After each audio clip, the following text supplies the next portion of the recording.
7:54 de la mañana. Vamos a hablar de números que hablan. Vamos a hablar de la primera semana de Toto y Kiko. Toto y Kiko. Luciana. Toto y Kiko. Toto y Kiko. Caputo y Sturzenegger. Cumplen 5 días hábiles de convivencia y se ve en la agenda informativa que se desarrolló a lo largo de la semana. Primero, ¿dónde lo vimos?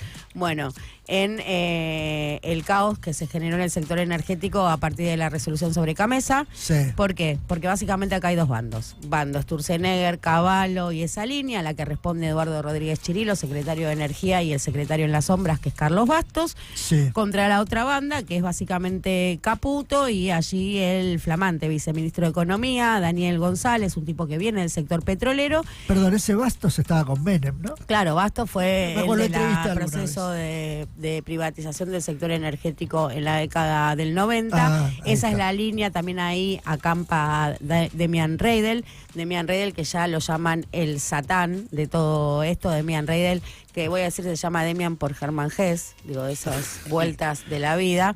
Es un cuadro, Reidel, un cuadro, digo, a diferencia de quizá lo que es Toto Caputo, ¿no? Un tipo más de mesa dinerista. Reidel está formado en el Instituto Baelseiro y es quien Javier Milei dice que lo va a llevar al Nobel de Economía. Reidel, ya tenemos de un lado Reidel Sturzenegger, que tienen sus terminales en la Secretaría de Energía con Eduardo Rodríguez Chirilo y en la sombra Carlos Bastos, frente a Toto Caputo, que viene justamente de fortalecerse nombrando un viceministro que está focalizado en ese área. Entonces ahí la primera disputa fuerte la vimos con la resolución de Chirilo, que responde a Cavallo, desregulando completamente, y Sturzenegger, ¿no? Por supuesto, Cavallo, Sturzenegger, desregulando completamente el sector, que deja en Orsay a Caputo y a Daniel González, generando un caos que todavía no terminamos de mensurar, porque en principio es vaciamiento de Camesa deja de importar, pero esto ya está impactando en una crisis en el Banco Nación, porque digo, la cuenta de Camesa para importar la manejaba el Banco Nación, son miles de millones de dólares, eso generaba comisiones, ahora las generadoras van a tener que importar. ¿Cómo van a conseguir los dólares? Bueno, al CCL, eso va a tener un impacto en precios. Caputo advierte esto, porque claramente, digo, la energía era uno de los pocos precios de la economía argentina que estaba al oficial, porque justamente importaba Camesa, que tenía acceso a esos dólares, con lo cual la energía se puede disparar, y esto a las claras enfurece, ¿no? En el Palacio de Hacienda, que además pisó las tarifas, muy por el contrario a lo de Rodríguez Chirilo. Pero también vemos el reflejo en la tensión con el Fondo Monetario Internacional, porque Sturzenegger se jacta de tener una excelente relación con el chileno, con Rodrigo Valdés, que es este tipo que estuvo puesto en el ojo de la tormenta por Javier Milei, acusándolo de ser zurdo directamente al director para el hemisferio occidental del Fondo Monetario Internacional, ¿no? Este coqueteo de correr al FMI por derecha es realmente una de las novedades que aporta este ciclo histórico, digo, también para destacar. Sturzenegger es amigo de Rodrigo Valdés, y Demian Reidel también tiene sus contactos, todos formados en el MIT, que es el Instituto de Massachusetts. De ahí se conocen todos, una escuela de formación de los Chicago Boys.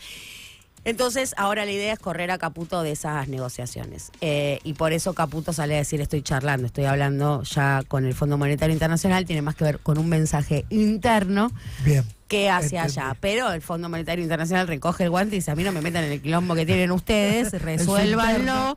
Acá todavía está Madcour, que viene de la gestión pasada, no entendemos una goma, les dijimos devalúen, vayan a un modelo de flotación sucia, hagan lo que hacen las economías liberales latinoamericanas, no me dan bola y encima ahora me meten en este quilombo. Acá sigue Valdés, ustedes no presentaron nada, y esto dice, se desentiende el Fondo Monetario Internacional.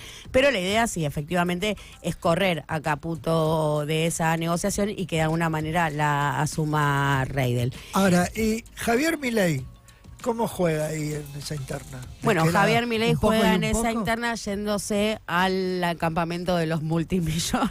¿Cómo juega Javier Milei en esa interna yéndose al campamento de los multimillonarios? Pero acá es interesante ver esto, porque para Javier Milei, Sturzenegger es una suerte de Adonis, de Dios, digo, y Caputo es un tipo que vino a hacerle el laburo. Caputo le prometió que iba a traer los dólares y Caputo tiene que cumplir para la función para la que fue contratado, en la lógica de Javier Milei. Con lo cual, esto es lo que está posibilitando la convivencia. Lo que está facilitando la convivencia entre ambos, más allá de que vemos, ¿no? La confrontación, claramente, digo, en el caos que se generó en el sector de energía, sobre todo, digo, y una vez más, todavía no podemos mesurar el alcance de la resolución que se publicó, si no me equivoco, el lunes o el miércoles, ya con el feriado en el medio me confundo, pero se ve esa confrontación. Pero decía, ¿por qué pueden convivir? Porque Sturzenegger logró lo que quería, que es tener subyugado a Toto. Digo, Sturzenegger lo tiene subordinado completamente a ¿Bajo Toto. su miembro? Sí, pero total y completamente, que era el deleite o el goce mayor que podía tener Kiko. Y Caputo está laburando, o sea, Caputo lo mandan a laburar. Digo, ¿qué sabemos de la agenda de Sturzenegger esta semana? Nada, estaba pensando en su despacho, la ley hojarasca, los grandes temas.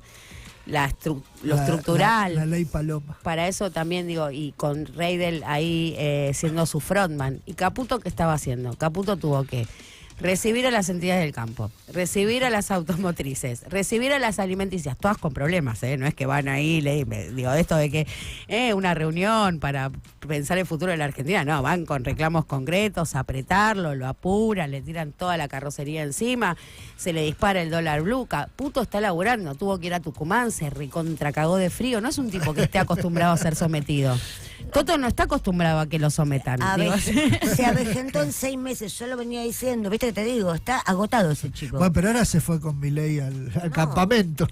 Guarda ¿por qué? Porque Milei lo está probando en esto. Y cuando digo que esto tiene un principio de realidad, imaginar, ¿no? Esta escena ficcionada, pero que muchas veces la ficción es la mejor representación de la realidad, sí. Donde Toto va y le dice a Milei, che, yo no quiero laburar acá, no quiero laburar con este señor, yo con este señor tengo un historial, me voy, renuncio. Y Milei dice, ¿cómo vas a renunciar si vos me prometiste que vas a traer dólares? Vos te quedás acá hasta que aparezca el último dólar y te sometés a mi Adonis porque vos dijiste que ibas a traer los dólares. Digo, y eso puede tener un principio de realidad y puede ser también que tenga que ver con subirlo al avión. Ahora Milei ya pasaron 7 meses y no pasó. Y ¿Cuánto más lo van a esperar? No, y encima, por supuesto que es un faro para los inversores internacionales que el Fondo Monetario salga a decir, yo no les doy un peso, ustedes hagan lo que... Un peso, un dólar.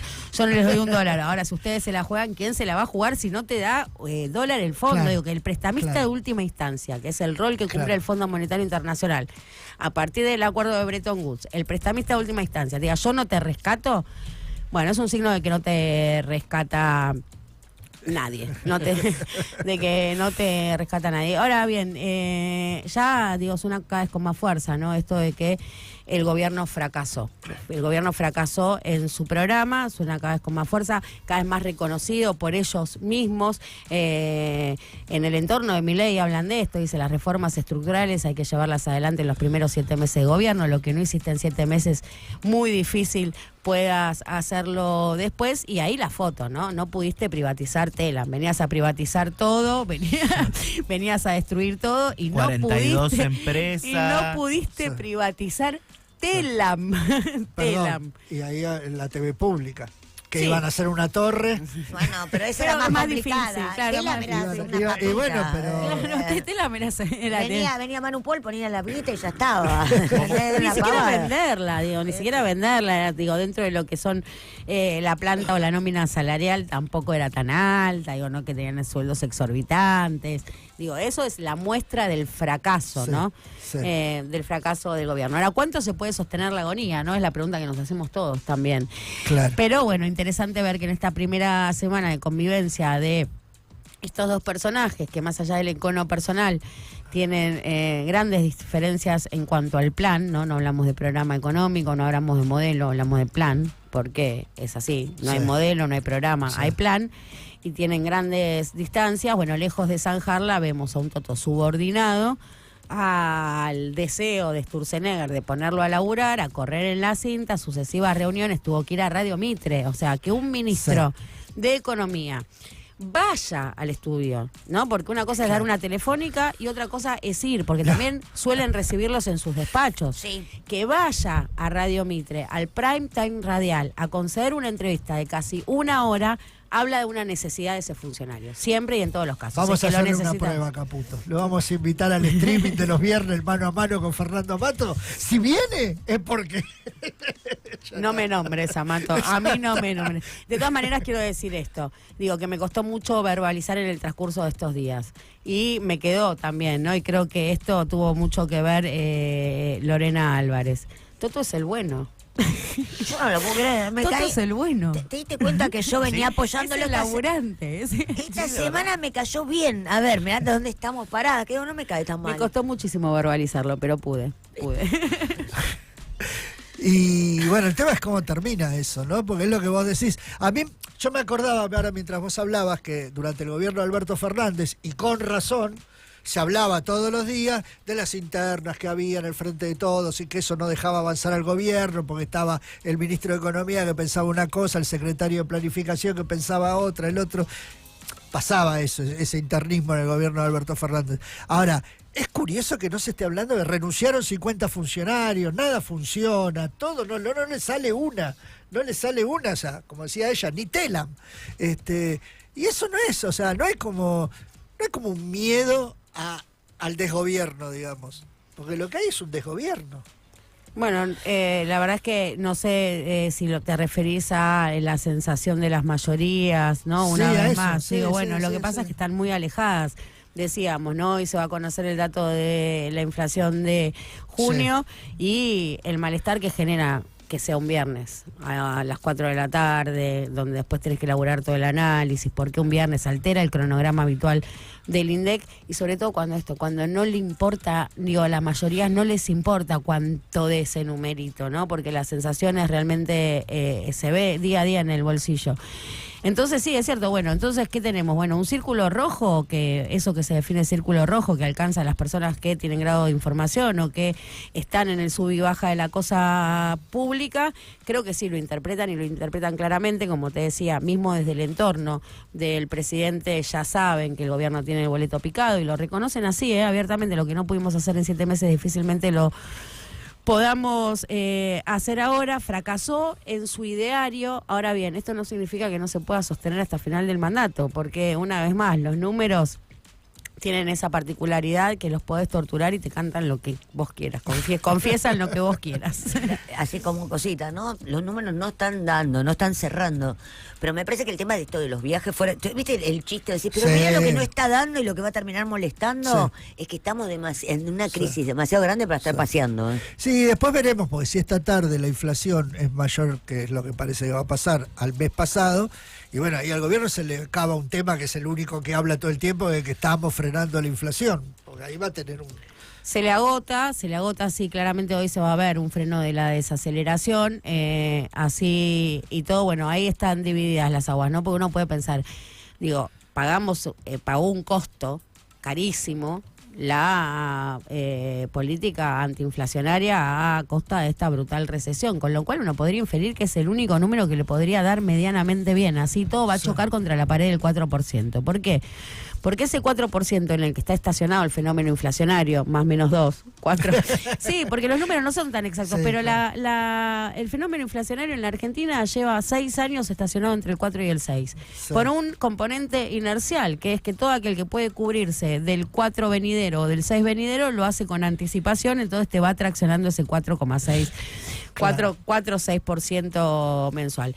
Con la excepción del salto devaluatorio de Sergio Massa cuando llegó a 350, que la inflación le dio 12, y con la excepción de diciembre, que con el 118% le dio 25, vamos a ver medianamente esos números sostenidos de un tiempo a esta parte, que es una inflación entre el 4 y el 6%, que es al punto inicial al que volvemos. ¿Cómo se cruza esa pared, ¿no? La pared del 4% de inflación, y ciertamente el gobierno no tiene herramientas porque no interpreta ese fenómeno dando cuenta de que, o explicando que es exclusivamente monetario cuando no nada que ver, efectivamente. Veremos lo que pasa esta tarde con el número de la inflación y veremos cómo siguen las próximas semanas en esta pelea de ¿cómo era? Kiko y Toto. Kiko y Toto.